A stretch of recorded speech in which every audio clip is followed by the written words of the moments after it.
Podtacular episode 319, Forward Unto Dawn episode 2, for October 16th, 2012.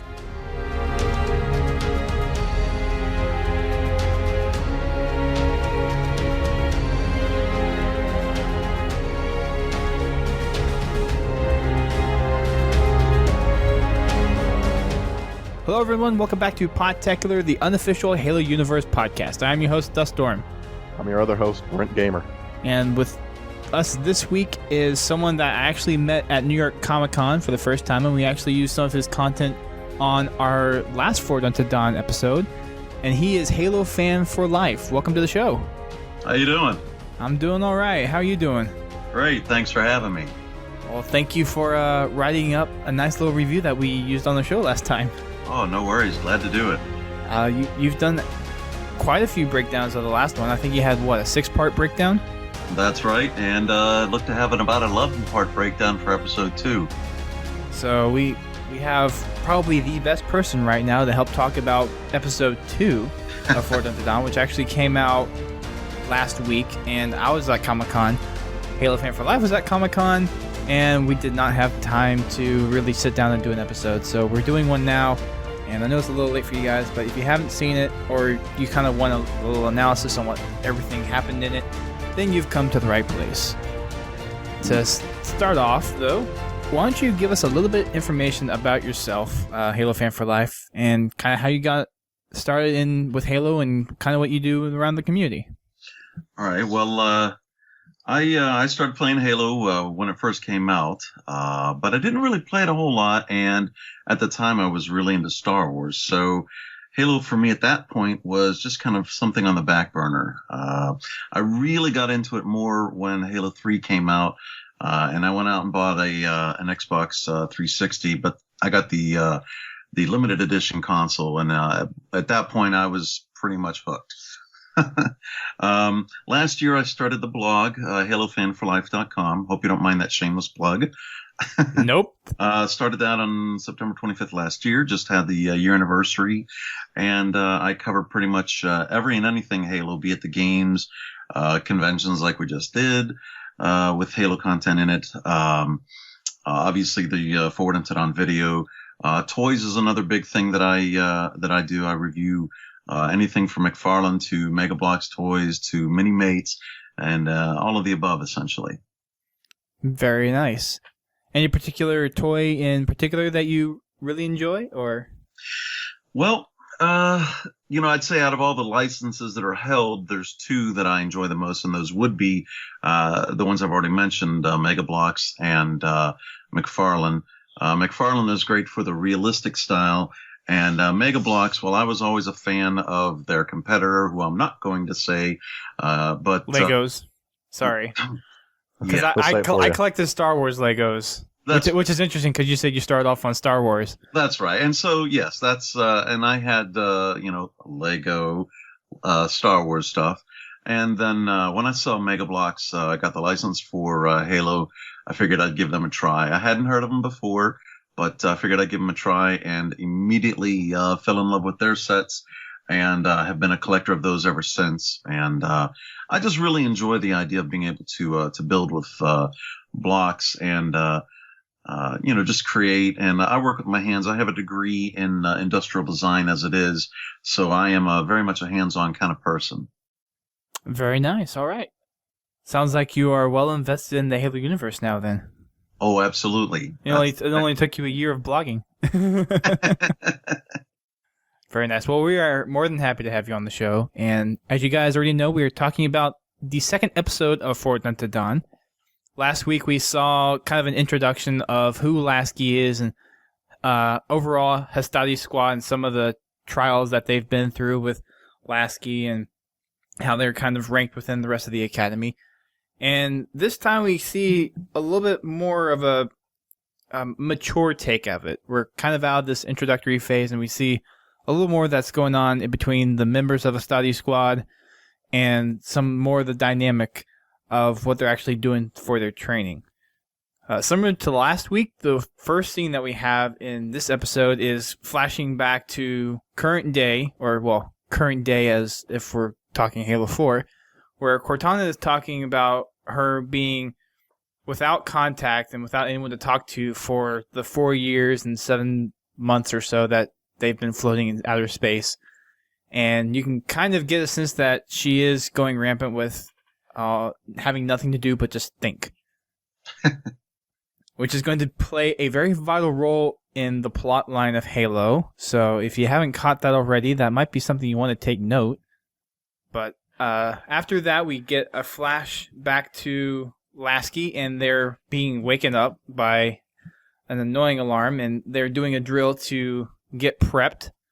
And Silva is the first one done, along with a few others that follow very closely in behind her.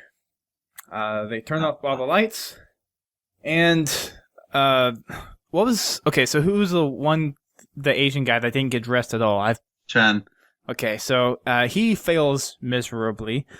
Silva's the first one done, and I want to also play a little clip from here from General Black, so let's take a quick listen to that. Orlin, Cadet Silva's time? 51.07 seconds. Cadet April Orensky. Not good enough today, Cadet Vickers. I believe Cadet Silva's time was just shy of the Academy record. Held by Cadman Lasky. Now that was a real soldier. A soldier who did not give up. Tomorrow, you will engage in the last major exercise of this term.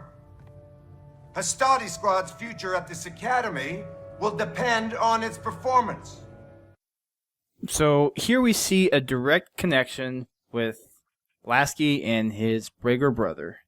It's something that we saw beginning on where he has a big name to live up with his mom and brother with their positions in the UNSC, and just having this being noted by General Black has to really start cranking the gears of Tom Lasky in this scene. So what do you think is kind of going through his mind right now? He knows pretty much that they're very highly expected of him with his family lineage, but he's not really living quite up to what they've kind of portrayed the Lasky family as. So what do you think is kind of going through his head right now?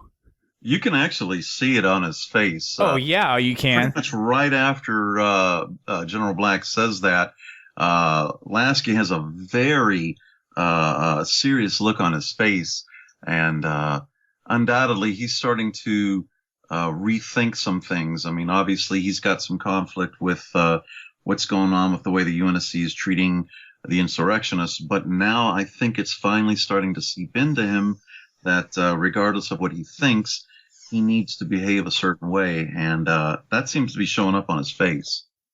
Yeah. It's very evident that he's very disturbed by what General Black is saying, and that I don't know how often this gets brought up, but just the simple fact that he's being compared to the rest of his family is probably ticking him off to the point where, from the facial expressions that we've seen, he's finally kind of looking to do something about it. He's fed up enough with it, with being bullied around, and he's always in the shadow of his brother and his mother, so yeah, he's looking to finally get out from that and make it on his own. Yeah. Any thoughts, Brent? Yeah, he's just knowing that your brother was there. It's almost as if he knows that he can't really compare to Cadman Lasky. So in a way, it's almost crushing his will to improve as a cadet. I think, at least. I don't know, but we'll get onto it later. But it seems like it's less to do with Tom's doubts about the war, and more about his fear for his brother's life. And we'll get into that once we get into one of the better scenes, I thought, of the episode. Yeah, so some of this we're kind of pre-filling for you guys just because it's how the discussions is going. But the next big scene that we have is sorry, what was the Asian guy's name again? Chen. Yeah, Chen. So since he didn't get dressed at all, we saw a message from his father that he was not really pleased with Chen's performance. And then he comes out and blatantly lies in a response. Oh, God, yeah. I received top marks today during a combat exercise. It says it right there on the screen. Yeah, that, What? I mean, I know there's the whole honor and everything, but it's almost taking a different twist on what Lasky's going through. Lasky has this whole thing that trying to live up to his mother and brother and what they've pretty much made for the Lasky name. And then we have Chen here, who is trying to honor his father by going to this academy, and he's dealing with it in a different way while he's lying to his father of how well he's doing at the academy. That's, do you think? Go ahead. Do you think there's going to be some kind of tie between these two guys eventually down the line? Because I didn't really see it at first, but they're going through a pretty similar situation where they're both being expected great things out of them, but they're not really performing up to the task. And they're handling it in different ways too. Yeah, right. And we see a little bit later on that Lasky's is probably a little more noble. But what were you saying? Sorry. Well, I don't know that we'll see them cross paths in the way you might be thinking, but certainly Chen has kind of an understory, with his dad going on. So, his is just one of those little offshoot things that's being covered. I know there's been some gripes on the forums about the kind of stereotypical thing about it, but with Asian folks and the honor code system. But actually, I'm kind of glad to see that it's still very much alive, and that even though 500 years in the future, it didn't quite change the cultural aspect of certain humans. Certainly, I think it's going to be expounded upon later in the episodes. But I have a feeling that we're going to have quite a surprise come out of Chen at some point or another. What that is, I can only guess, but I'll leave that to everybody to just see later on. Right. Okay. The next clip that we have is some Oni footage that gets pulled up by Sullivan. And it's pretty much, I want to say it's a camera view of a Spartan. Is that? That's what I think it is. You definitely there is one view, clear as day, that it's the glove of a Spartan. Yeah. So the fact that they have, or Sullivan has footage of a Spartan going around and killing humans, I don't think it really comes as much of a surprise, at least to me, because they're there at the academy to train to fight insurrectionists, so why would it really be that odd that you see Spartans killing off other humans? Right. Now, did you happen to see, though, that there were several frames of Covenant symbols within that same footage? Oh, yeah, I saw that. And we actually got a glimpse of that at the very end of the first episode. And there's actually a couple places where the Covenant symbols pop up throughout this episode, and once we get to the next part where it shows up, we'll mention it. Not to spoil anything prematurely on the podcast, but yeah, so that's definitely going to play a part, because we know that this story is taking place on the verge of the Human Covenant War. They've pretty much hinted at that for a while, and if you haven't really gotten that, that's where they're going. We're going to see Covenant in here. I have a question for you. Okay. Since we're talking about this, what's the deal with Dima? Is her mother involved in Oni? Because Sullivan flat out tells her, don't tell your mother about this, and she says, I won't. And you can see clearly on one of the screens, there's the Oni symbol. So, is Dima's mother Oni? Maybe not Parangoski, but who is she? That's a good question. I really didn't think about it quite that way, but it doesn't seem too far-fetched that her mother might be part of Oni. Yeah. And I think Sullivan, if he's not already an Oni plant, he's going to be Oni in his future. Oh, definitely. Yeah. That's spy work in the making right there. Absolutely. If they're not already influencing him at the academy, we're going to see something come down the pipeline in one of these episodes coming up really soon. Any more comments on the Oni footage before we move on to the next part, which I think is kind of cool? I'm good. I want to get to the next part. I know, right? So the next part is the mess hall, We've seen pictures of this, and then the interviews that was out. When was it? Back in July, August, somewhere around there. Yeah, somewhere around there. The ones that Green Skull, Grim Brother 1, and Crow Legacy did are all the shots that we saw in the mess hall. This is where it's at, people. This is that mess hall scene. About 3-4 minutes into it. And we also have a big fight scene that breaks out. Oh, yeah. As well as a special cameo. Mm-hmm. Mm-hmm. It's the Beamish. Yes, so Beamish the janitor is actually a cameo by Frankie. Yes. I had to rewind. I'm like, no way, that's Frankie.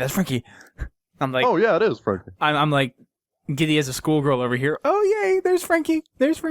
I like the expression on his face. He just looks confused. He's like, what's going on? Yeah, it was pretty awesome. Frames that I happen to capture, he's looking down, and he's looking a little pissed, like, man, I got to clean up that mess with his space mop. Yes, the space mop. We've heard about the space mop for some time, and we now have it finally revealed that we have the space mop here, and Frankie is holding such space mop. So to kind of rewind a little bit, Vickers and Lasky get into a bicker. Vickers says something about how Lasky's mom isn't really going to be able to see her real son come home, which pisses Lasky off. So Lasky all out tackles Vickers and starts throwing punches at him. Can I rewind a little more though? Sure. To part of the scene that like when Arensky is sitting there and she demands that Lasky and Vickers I should have give done that. her the quiches that they got from the mess hall. Yeah, that part was good. I forgot.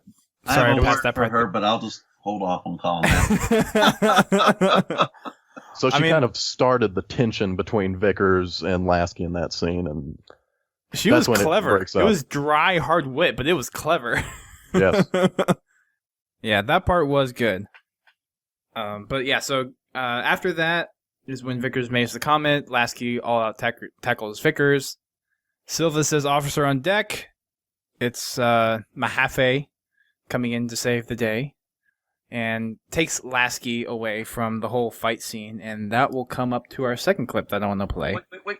Hold on. Before I play the clip? It's not Silva, it's Chakova. Chakova says it? Okay. Dima says it.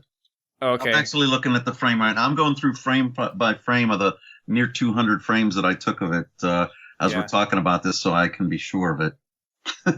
Okay. Okay. Sorry, go ahead. No. Thanks for the clarification. But so here's Mahaffey's speech that she gives to Lasky. What the hell is wrong with you? Answer me. Nothing, sir. Well, maybe there's hope for you yet. Sir? There's a soldier inside of you, Thomas. I can see it. Everyone can see it. You need to see it. I know your brother did.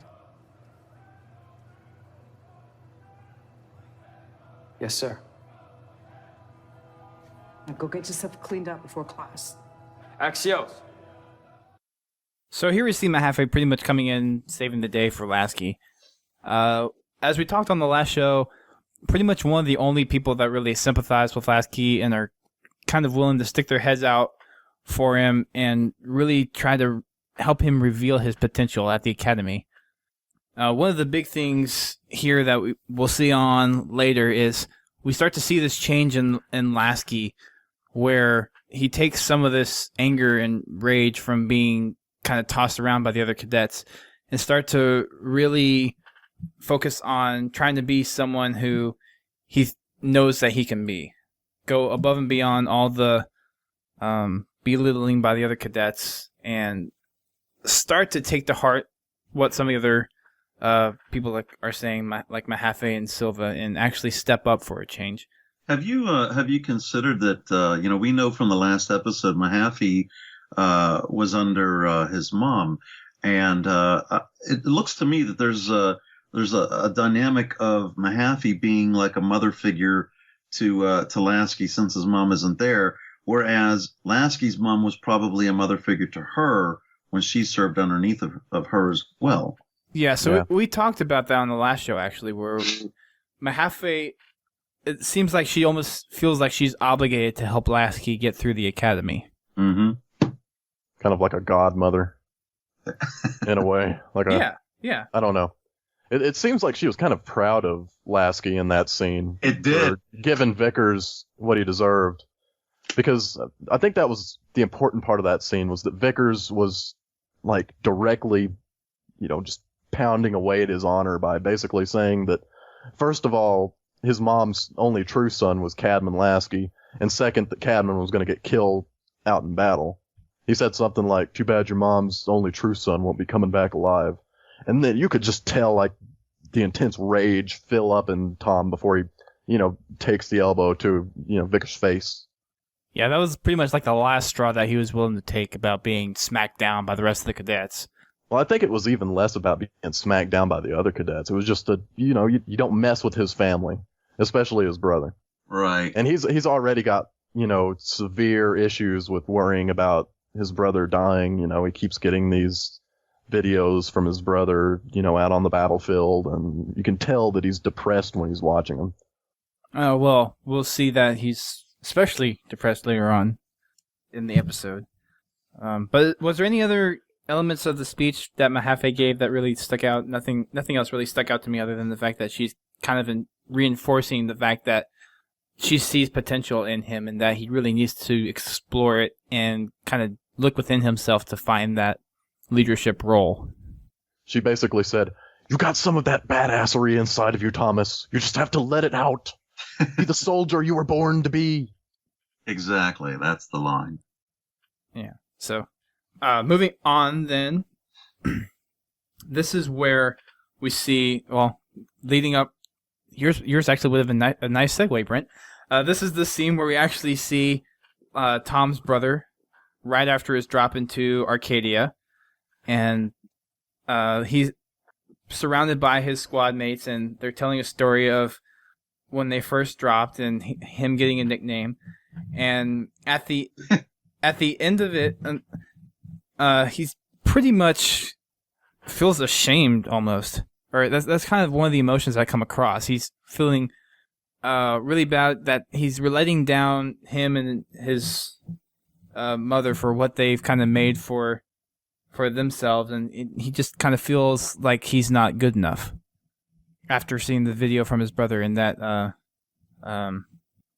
he's out there and doing so well, and he's having fun with the rest of his squad mates, showing a lot of respect for him, and then just seeing this video reminds him of where he is in the academy and just what his brother has that he doesn't have. Yeah, I think you nailed that one right on the head. And I like his nickname, Volcano. Yeah. I thought it was going to be like Montezuma's Revenge, but that works. That's a pretty cool nickname. If you're going to be an ODST, you might as well be a Volcano, Because only you and the other ODSTs would ever know why you got that nickname. Right. Otherwise, people just think you're a badass, like just spewing bullets out everywhere. Yeah. So, but in a way, the video kind of pushes him towards his transformation towards the end of the episode. Yeah. I mean, at the very end of the episode. So an interesting thing kind of pops up throughout this episode. You see this, at least it kind of starts with the first episode of Forward Unto Dawn, where you see this emotional roller coaster, and it actually goes pretty fast because you would normally think that something like this would take some time. But I think that's partly due to where we actually get introduced into Tom Lasky's experience at Corbulo Academy. But what he's going through is something that would probably take a few months to go through, where you're kind of getting looked down by your fellow classmates or cadets, and you kind of come to this low point, but then you have a steep rise. And we see the whole event of this thing where Tom is at his very lowest with Vickers pretty much insulting him. And then you see the sharp, and it bottoms out with this video from his brother, and then you see the sharp rise coming up in the next part of the next part of the episode after this next clip, which is actually the next thing we see is in the classroom. So Mahaffey is teaching off some Roman strategy. And sorry for the jump here, but so she's teaching off some Roman strategy, and what was it? The pincer movement? Was that the one they were talking about? Okay. And it was basically, I didn't do history. Did you? Have you sat down and studied this? No. We probably should have before the episode, but. Yeah, no, I believe it, well, I'd have to go back. You have the big notes. I believe it's the Mongols actually that perform the movement to get them from behind as well. You know, they essentially surround them. Yeah, so the Romans are the ones were that outnumbered. taken out. Okay. Even though. So it's a Mongol strategy. I'm mistaken. So okay. So the Romans got taken out by this strategy where the Mongols were outnumbered, but they came in behind. And was it Chow that asked the question, why do we need this? Chen? Yes. Yeah, Chen. Sorry, Chow Chen. That's all right. Chen asked the question of why would we need this strategy, or how would it be used? And then Silva comes up with the brilliant idea of using ODSTs to drop him behind the enemy. So there's that part. And of course that triggers Lasky. Oh yeah. His brother being an ODST, he starts thinking about that. And then his comment too. That's up to you if you want to reveal that or not. I don't know, but yeah. Go ahead. Well, essentially the comment of well, they'll drop in when they could die, and you could just feel Lasky's love for his brother and that he just doesn't want to see anything happen to him. So the idea of just kind of dropping them in, knowing that they're right there behind enemy lines is not something that he would necessarily want to do, but it is a valid military movement strategy. I want to bring up a quick little topic of discussion, a little sidebar here, kind of based off of this. It seems to me that Silva is very, very analytical and not very emotional, because she's very quick to come up with things. We saw that in the first episode where she was talking to Lasky that you need to respect the chain of command regardless, and that of course she hates the Indies because that's pretty much what they've been told. She's very systematic, very to the point, logic dictated, not very emotional, where it seems like Lasky is very emotionally driven with his brother and the ODSTs and his past experience with the insurrectionists, which we haven't really been shown yet, but there's definitely some hints that he has experience with them in the past. I know that those two are kind of really close together and that they just talk to each other, but does it seem that she's kind of like just a puppeteer for the UNSC at this point, and then some point down the line when Lasky kind of convinces her at some point, because that's where it seems like it's going, that she'll make that change? Or what do you guys see in that relationship there? Because this is something that's, I think, is going to be one of the big evolutions in the plot line, but I'm having a hard time kind of wrapping my head around the whole thing. It's like, how do you have these two polar opposites kind of interact on this level here? Well, actually, it actually works rather well. We see later in the episode kind of why Silva is the way that she is, in that, her parents being killed. So it seems to me like she doesn't have anything else but the UNSC, whereas Lasky still has his brother and his mother, even though they're part of the UNSC. While their experiences are different, they still are with the insurrectionists. And having one be analytical and one be emotional, I think that actually plays well against each other and with each other. The old saying is opposites attract. So there being That's true. Love interest between the two of them. Although, to be honest with you, that really hasn't played out a ton yet. I mean, you've gotten a little bit of that, but well, from what we saw at the sneak peek at the end, right, of course, we won't spoil it other than that, right? But I definitely think that that's a good dynamic to have the two of them be opposite. Lasky, I think, is going to feed off of that analytical nature of Silva, And I think eventually you're going to finally see Silva break down a bit and have some emotional reaction as well. So if they were both the same, it would kind of be a little boring, and there wouldn't really be much to learn about each other that way. So, well, I wouldn't say that they would necessarily have to be the same. It's just she's almost void of emotion, almost. Well, think about it. She lost her parents. She doesn't really have anything left to get emotional about. She's just there to do her job, and that's kind of what I get from the character. Extremely pragmatic. She just wants to excel in the academy. And to do that, she almost has to become emotionless. Because she has to focus on her training the entire time. Okay. And that's what Lasky provides her, is an outlet for emotion, because love's an emotion. She sees his emotions. She tries to help him through his problems that he's having, with Cadman. I mean, she's experienced the death of her family, so she knows what it's like to be in fear for, the lives of your loved ones. So in a way, I can see why she would connect with Palm. Okay. That makes a little more sense to me now. So the next scene after the whole classroom is the scene between Lasky and Silva. It's another little talk scene that I want to play real quick. And this kind of also plays out onto more of her trying to convince him that he needs to kind of step out of his comfort zone and really take lead on kind of pulling himself together. So I'll play that clip real quick. You're hanging on every word. Why wouldn't I? I just hear the drumbeat of endless war, and that doesn't make me an any lover.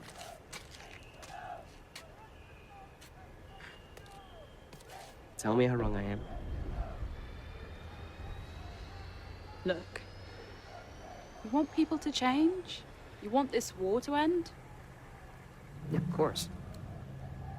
And you're going to need people to follow you.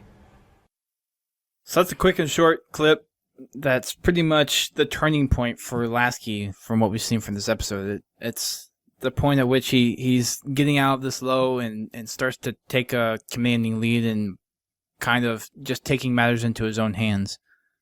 Now, about that scene, too, quickly, is that as you're watching it, you can actually see the emotion in Silva's eyes and her facial expressions there. So, and yet Lasky isn't as emotional. So the roles kind of reverse there when they're talking about this in particular.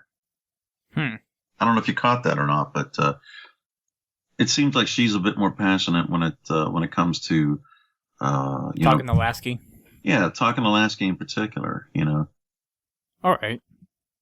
Well, I mean, yeah, I guess that makes sense because from his perspective, it's like, well, okay, you obviously have this one point of view. Tell me what you think, because I'm not going to be able to tell you otherwise. So it's almost like this ignorant acceptance of what she has to say. So I kind of see that where he's being emotionless and she's trying to level with him, and one of the only ways she can do that is to really put emotion into it, and I guess that's kind of what we're seeing here. After this scene, we have the big pep rally for what General Black called the last big exercise of the semester, and we see Lasky step up and want to take charge. A couple glances go back between General Black and Orensky, thank you, and they let him do it. So everyone else is probably thinking of is Lasky crazy?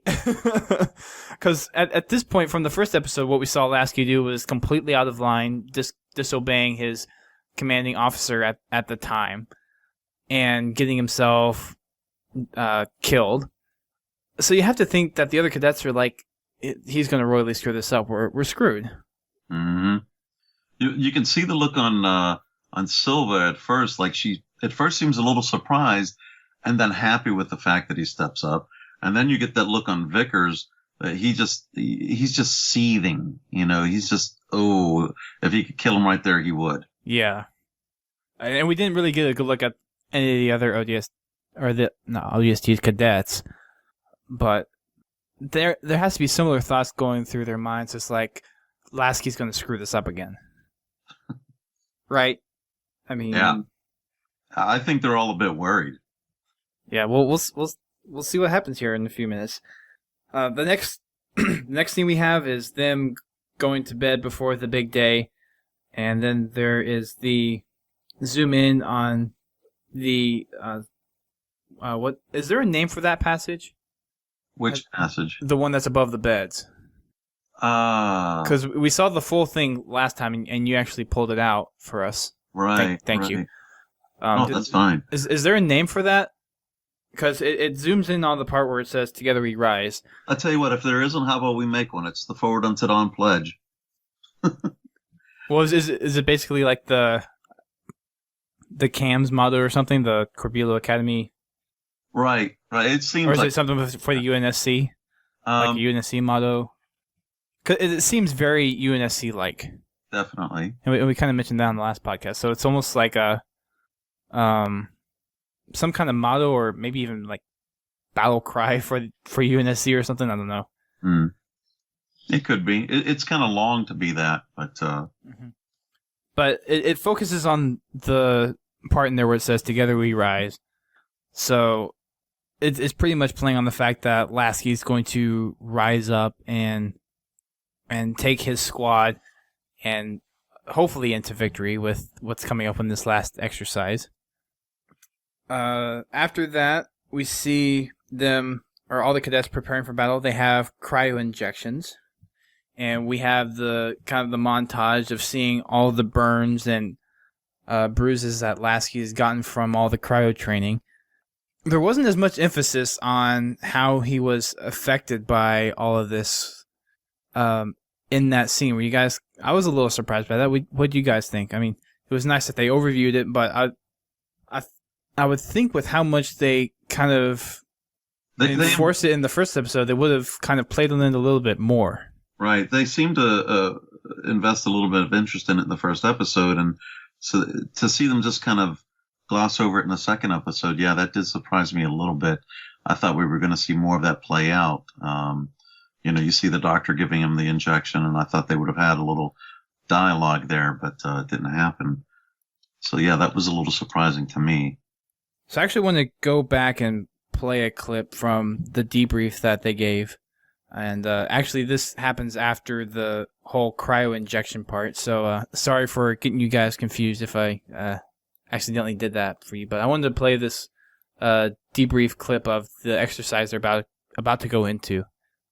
And this is where we see Lasky kind of step up to the plate. Today's mission is to capture the flag. I expect a better outcome than last time. Permission to speak, sir. Speak. I'd like to take points, sir.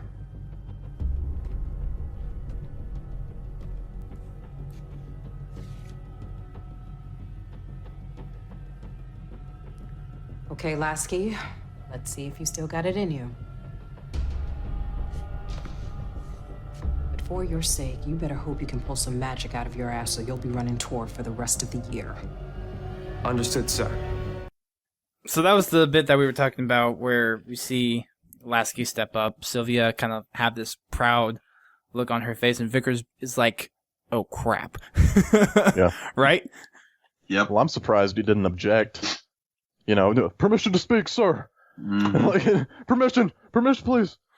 Permission to leave before I die a painful death.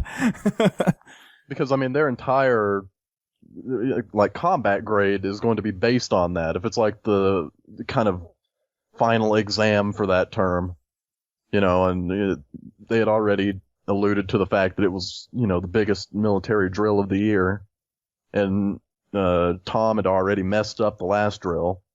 So all of a sudden, this guy who has had no interest in training, all of a sudden, he's going to take point on the biggest drill of the year. And you're going to get graded on whether or not you fail because of him? Like, I would have expected objections. I would have objected. Yes. Yeah, I would have been like, no way. I'll risk leaving the squad and having to stay an extra semester and do some more exercises if I need to. I'm not going to take directions from this guy who routinely screws up. You're like, whatever, just fail me. I'm out. Yeah. See ya. But after that, we have the whole drill of dropping out of cryo, getting their gear together. They head out, and when they get to their flag point, they do something interesting. They just sit. They sit for a while while the other team is coming around, and the rest of the cadets are like, what are you doing, Tom? Aren't we supposed to be getting the other flag? We have even numbers and everything. But since he's taking point, he just says, we sit and we wait. So after who knows how long elapsed in the actual time frame of the other team coming up and actually trying to get their flag, we see these two groups come up to approaching the flag, and Lasky says, take your helmets off. At this point, I'm sure the rest of the cadets are like, this guy has to be insane. Yeah. Right? Because it's like, why are we taking our helmets off? We won't know where they're coming from. We won't have our visors and everything. And he just says, take your helmets off. So well, you can hear him a little bit earlier in the scene. He's starting to analyze, what's going on. The fact that there is even teams, you can, at least for me, I get the feeling like he's playing chess in this exercise. That one move is going to counter another, and what is his next move going to be compared to what the red team does?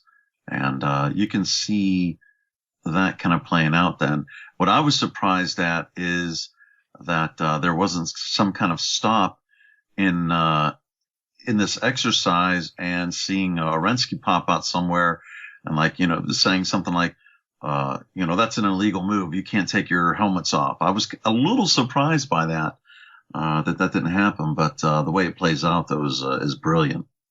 I actually wasn't expecting anything like that. That didn't pop into my mind when I watched it, but you do make an interesting point. He kind of cheated. But at the same point, or at the same time, it's like you're risking yourself to being shot in the head with stun rounds. I mean, exactly. who knows what kind of damage that would do? Exactly. So it's almost like you're cutting off a limb and exposing yourself even more by taking off your helmets. So in that respect, it's like, well, okay, go ahead and let him do it. He's not going to have any advantage. He's actually more at a disadvantage.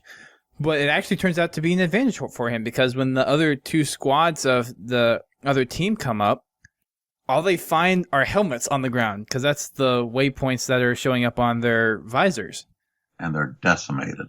And he pulls the strategy that Mahaffey was teaching the day before, and they come in around them and tag them from the sides and behind, and they take out the entire team. And at the end of that, I think everyone's morale pretty much boosted up because they took out almost, if not all, of the other squad.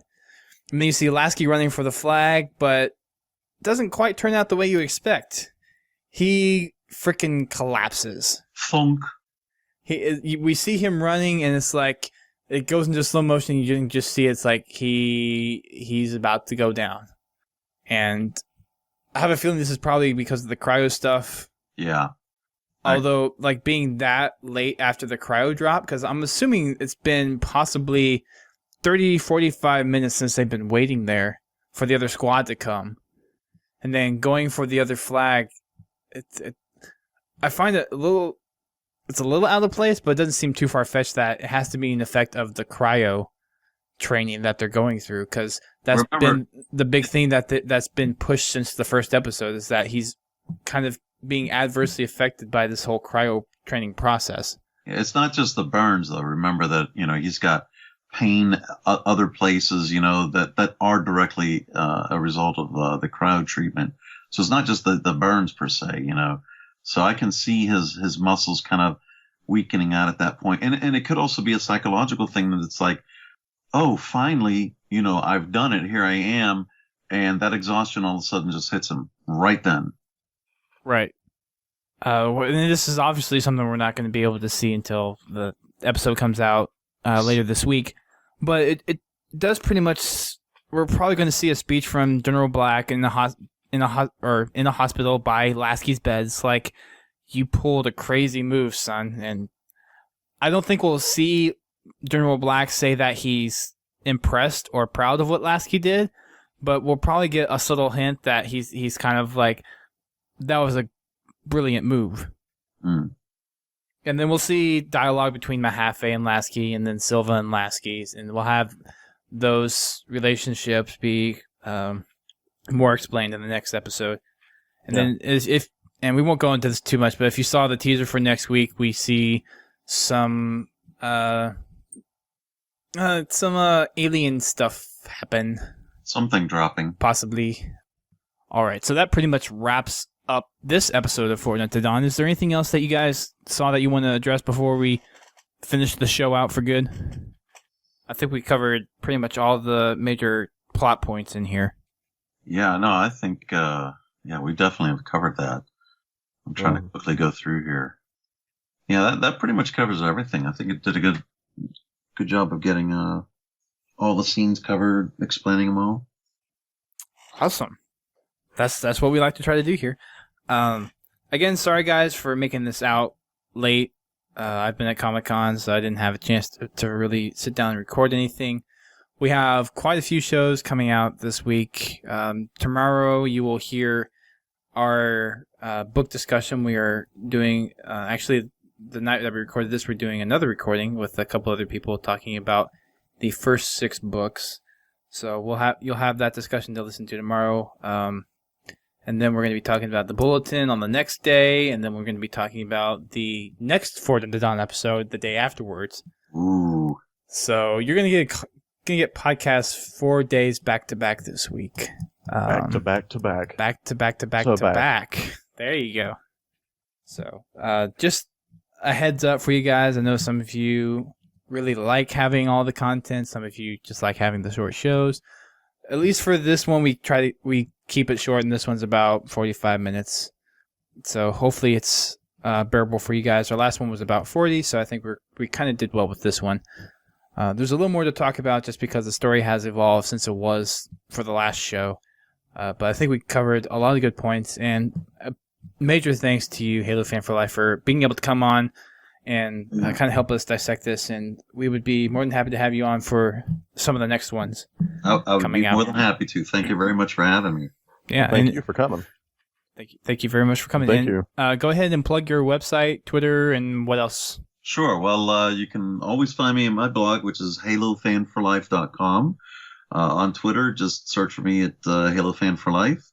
And on Facebook, it's HaloFanForLife11. I didn't really want the 11, but can you believe some other people had HaloFanForLife? Anyways. I can't imagine. Yeah, thanks again, guys. I appreciate it. It was fun, and I look forward to doing this again in the future. Sounds good. Well, thank you again very much for coming. That wraps up this show, guys. Thank you again for listening to our show. Remember, you can find us on Podtacular.com. That's our homepage. And you can also check out our forums there, forums.podtacular.com, or you can just click the link on the homepage. You can also check out Monday Night Matchmaking, which happens every Monday night at 8:30 p.m. Eastern Time. We have 2 more game nights coming up before the launch of Halo 4 on November 6th. Next week, the next 2 weeks are the only ones we're going to do left, because the week before Halo 4 comes out, I will be traveling from Dallas to New York for the launch party there. So I'm not going to be there to play along side with you guys. And I have a feeling a lot of our listeners are going to be waiting at midnight parties anyway, so there's really no point. So no Monday Night Matchmaking the night before Halo 4 comes out. You can also check us on Twitter, twitter.com/Podtacular. We're also on Facebook, facebook.com/Podtacular. And our YouTube channel, youtube.com/PodTacTV. And I am trying my hardest to get content out, guys. The video stuff takes a lot longer to put out than the podcast, which is why we put out a lot more podcast than video stuff, and it's just me doing it, so it's hard to get all of this content out, and I'm in major crunch mode for work and for Podtacular stuff, so my time is limited, but I'm trying to get as much content out to you guys as possible. And that pretty much wraps it up for the show. If you have any other comments or questions, make sure you send those at submissions@podtacular.com, and we'll read them out in the next 2 shows. in the show 2 shows from now when we talk about the bulletin, and we'll address your questions there. Until next time, guys, keep on fragging those trucks, and we'll see you later. Mahaffey or Silva, who will be Tom's primary love interest? Find out in the next episode of Forward Unto Dawn.